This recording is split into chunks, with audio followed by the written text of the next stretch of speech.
Hey, when are you going to transfer the money?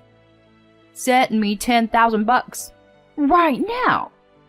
That's what my mother-in-law said on the phone. I'm in the middle of my husband's funeral. That's none of my business. She told me to transfer the money immediately. I ignored her and hung up the phone, and she came directly to me. But she was surprised. What the hell is this? My name is Stephanie. I am a 34-year-old office worker. I'm currently dating someone. His name is Alfred, and he is the same age as me. I met him through work. He works for a client of the company I worked for, and we often do business with each other. Basically, we had a serious business conversation. We were both serious about our work. But then he would unexpectedly throw in some of his jokes. It was funny, and we would laugh with each other. Of course, we were doing our jobs properly, but one of us makes a joke at the right moment, and the atmosphere instantly relaxes, and the deal proceeds in a rather good state. It was a drinking party that brought us close together. There was a time when the companies where my husband and I both work had a large-scale project. Of course, my husband and I participated in the project, as did many other employees. We all worked together to make the project a success, and a big party was held as part of the action. We exchanged personal contact information, and we started to keep in touch with each other, going out for drinks, going out on dates, and so on. We have been dating for about 2 years now, and we are still in love and have fun every day. We're both independent because we both focus on our jobs, and I think we have a good chemistry. Then one day, he proposed to me. I can't imagine my future with anyone but you. You're such a part of my life now. Will you marry me? Yes, I'd love to. And so we are married. I'm so happy that I was going to marry the man I love. After that, we went to meet each other's parents, and he looked a little unhappy. What's wrong? Did something happen? No. Actually, there's something I wanted to tell you. I've explained to you before that my parents are divorced, right? I've actually been sending money to my mom every month since I started working for the company. I see. Oh, yeah, about 1,000 a month. What? That much? Yeah. But of course I'm not going to bother you after we're married. Since we're going to live together as a couple, I thought I should let you know in advance. I see. He only briefly explained that his parents are divorced due to his mother's infidelity. His father took him in. Even so, he still saw his mother sometimes and kept in touch with her after he entered the workforce. His mother has asked him to send money to her because she is now single and has a hard time making ends meet. Even though his mother betrayed them, he stayed with her until he was in the 3rd grade of junior high school, and his mother used to cook and feed him every day, raising him with love and care. When I was playing softball, she always came to watch her team practice. She prepared orange juice for everyone and drove us to the games. My dad was too busy with work to spend time on those things, so I owe a lot to my mom. People might say that he's bad situation where he is being robbed, but still he was treated well by his mother in the past. He feels he owes his mother a debt of gratitude and wants to repay it. That's why he keeps sending money to her. Thank you for telling me in advance. I'll do what I can to help. Thank you, Stephanie. I was surprised by his story, but I still wanted to respect his wishes as much as I could. Fortunately, I also make a good amount of money. He says he won't bother me, but if it comes to it, I'm willing to pay for it. Then I went with him to his mother's house to tell her of our marriage. Alfred, it's been a long time. Hi, Mom. So, that's your fiancé. Nice to meet you. I'm Stephanie. Alfred is being very good to me. His mother was very nice. Alfred is finally getting married. I was worried because he never talked about it. Stephanie, thank you for marrying my son. Mom, don't make it sound like you were taking pity on me. Oh, because when I was your age, you were already in the 9th grade. That's a pretty late marriage for me. His mother had Alfred when she was 19, according to the story. She's 53 now, so she looks very young. Well, she seemed to spend a lot of money on beauty, so she looks young. But after I met his mother, I went to see his father. His father was a very serious and sincere man, and I thought that Alfred was like his father. After meeting with each other's parents, we started making preparations for the wedding. However, when I sent the wedding invitation to his mother, it came back circled as absent. Why aren't you gonna be there, Mom? He asked immediately on the phone. Because that man is coming too, right? I can't go. By that man, I mean his father. Well, they're divorced because of her infidelity. So it's natural that he is difficult to meet. I thought it was a little suspicious because she refused to attend the meeting with both of our families. In the end, no matter how much he tried to convince her, his mother didn't want to come to the wedding. Then he and I got married. It was a very happy and joyful wedding with many people celebrating. His mother did not come to the wedding in the end, but we received a congratulatory message. Then Alfred and I started living together. We worked together and shared the housework, and I think we have a good balance in our lives. He was raised by his father since high school, so he himself was often in charge of cooking. So he can cook well and has a lot of dishes he can make. His cooking is very good, and I think he can cook some dishes better than me. And we had a good time on holidays, going on a trip or drive. My husband continued to send money to my mother-in-law even after our marriage. Basically, the monthly remittance was about $1,000. But apparently, my mother-in-law had recently injured her back and became unable to work. Therefore, my husband received a call from her asking him to increase the amount of money he sends home. He was worried about my mother-in-law, so he decided to increase the remittance. Therefore, he increased it from $1,000 to $1,500 a month. My husband works for a large company, and he has a high income. However, it must be quite difficult for him to send $1,500 a month to his mother. I decided to pay more for our living expenses. I worked hard, and my income was high, so it was no problem for me. But my mother-in-law got carried away and asked him to send more money. It's a very hard life. I'm not working right now. You know that, right? I have to go to the hospital too. Maybe so, but I can't afford to send more money either. Are you saying you're abandoning your mother? No, that's not what I'm...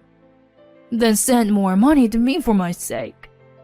My mother-in-law begged my husband repeatedly, and he ended up increasing her allowance to $2,000. It was okay to send her money up until then, but now I think she's asking too much. Well, he still owes his mother for raising him, and she said she had no one else to rely on, so my husband couldn't give up on my mother-in-law, although he was worried about it. So my husband worked hard at his job and got a promotion as a result. This has helped to raise her salary, and for the time being, life has not been so difficult. However, I thought that we would be able to afford it if we could reduce the amount of money we send home. So my husband and I went to my mother-in-law's house to ask her to reduce her allowance. Oh, Alfred and Stephanie, what's up? My mother-in-law greeted us with a smile. But when we went to talk to her about reducing her allowance, she immediately became grumpy. What? Why? Well, it turns out that $2,000 is a little too much, so... You don't care what happens to your mother? I knew you would take his side. I'm not taking his side or anything, you know. Then why don't you help me? We have our own life. We might have a baby. We want to save as much as money we can for when that happens. Instead of something that you're unsure of, shouldn't you be helping people in need now instead? I'm in financial trouble. That's how my mother-in-law insisted. You said you have back pain. I think you can do at least some desk job. I already told you I can't work. So help me. That's how angry my mother-in-law is. My husband and I were both exhausted by the situation. Is there any way out of this? I decided to go to the bathroom for a change. It was then that I noticed that the door to the room next to the bathroom was slightly ajar. I glanced in, and there was something that surprised me. What is that? I glanced toward it. At least she didn't notice. I quietly went into the room and took pictures of what was inside. Then, I went to the bathroom and came back to the living room, pretending that nothing happened. In the end, our attempt to reduce her allowance failed because my mother-in-law did not approve of it. After we returned home, I showed the picture to my husband. Could this be my mom's room? Actually, it was just open when I went to the bathroom, and I took photos of some things from there. Would you look at this one? And this one. What? Aren't these all brand name stuff? That's right. And they're all new releases. So you're saying my mom buys a lot of brand name stuff? I guess so. My husband was red-faced and angry. I was sending money to mom because she was having a hard time making ends meet. I guess that means she's spending all this money I was sending her. Can't forgive her. I won't send money to her anymore. It's only natural that he would say that. My husband was sending money to my mother-in-law to protect her livelihood, not to allow her to live extravagantly. I agreed with him. Soon after that, he stopped sending money to her. Then, as expected, my husband received 2 phone calls from my mother-in-law. Hey, I haven't received this month's payment yet. What's going on? Mom, I won't send money anymore. What? What are you doing? I'm saying I can't do it anymore. If you don't like it, stop being extravagant and sell your brand name goods. My husband said and hung up. Then my mother-in-law came to our house. Send me money. I only bought them because they happened to be on sale. There were many other brand name items. Anyway, I'm not sending you any more money. So please go home. My husband kicked her out without question. But after that, my mother-in-law kept coming back to ask for money. So we decided to move out. I can't trust her anymore. I didn't think she was that bad. She was so persistent that we hired a detective agency to investigate her. Then we found out a surprising fact. My husband was completely fed up with my mother-in-law. So we moved out of the house so that my mother-in-law would not assault us. Soon after that, my mother-in-law called me. My husband had already blocked her calls, so now she was coming to me. Then my husband and I came up with an idea. A few days later, I finally answered my mother-in-law's phone. Hey, when are you going to transfer the money? Do you know how many months it's been?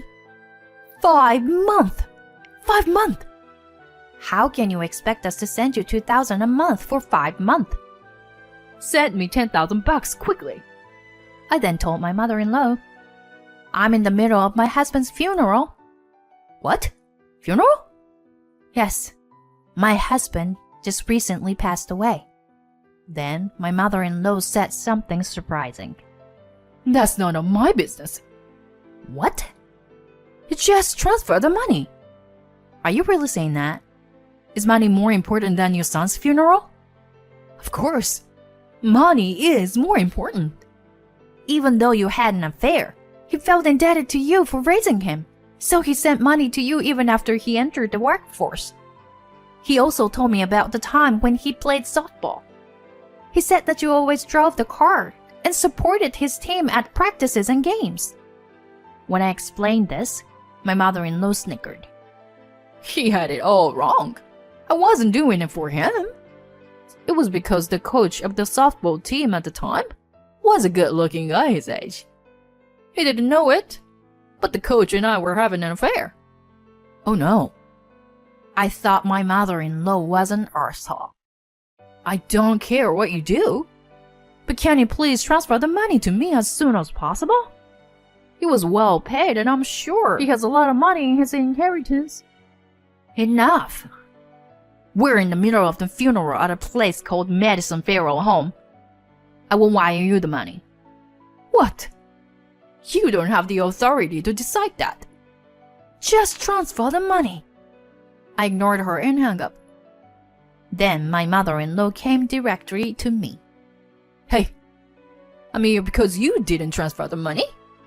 My mother-in-law came to me with a loud voice, and she was surprised with her eyes wide open. What? What does this mean? So you came. What?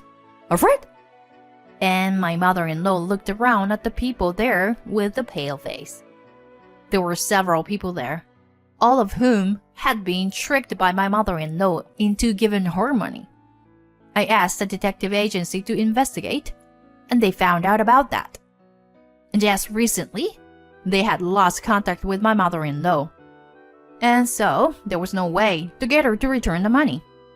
So my husband and I came up with a plan to call my mother-in-law here. I expected her to come to the funeral, but I didn't expect her to talk like that. As a result, my mother-in-law came, but the damage to my husband must have been immeasurable. However, my husband seemed to be rather relieved. I now understand that I was not important to my mother. So I'm going to stop caring about her too. I want you to give back the money you owe these people, and the money you took from us. That's impossible. Okay?